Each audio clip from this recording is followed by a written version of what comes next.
Good morning. I welcome you all for the lecture series in Production Technology course. Today we have a interesting topic, tensile testing of materials.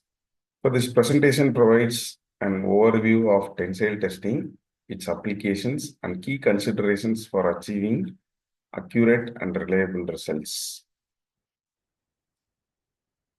So what is the purpose of doing this tensile test? It is a fundamental material characterization technique used to determine the mechanical properties of materials under tensile loading.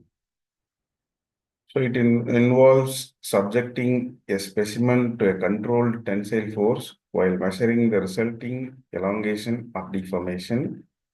This data allows us to understand how materials respond to stress and strain. So usually where a material is pulled apart, we call it as tensile force, and when we apply the same load opposite to each other, we call it as compressive, and tangentially we call it as shear load. So this tensile load will tell how a material behaves whenever there is a stress applied or external load applied on the material.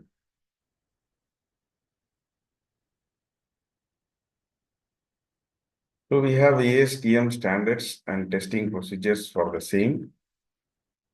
ASTM stands for American Society of Testing and Materials.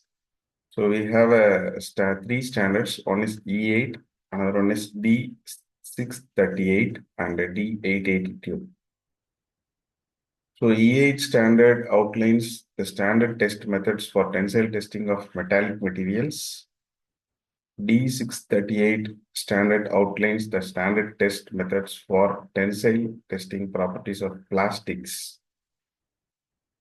And D882, this standard outlines the standard test methods for tensile testing of rubber.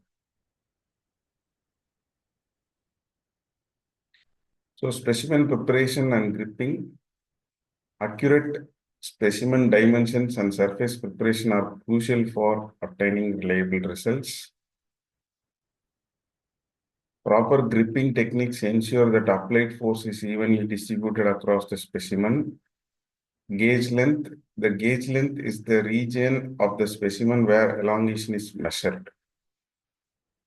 Usually we go for dog bone shape according to E8 standards.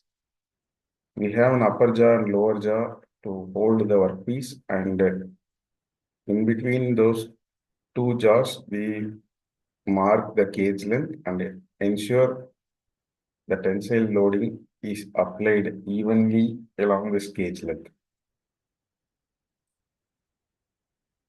Stress strain curve and key parameters. Yield strength, the stress at which the material starts to deform permanently.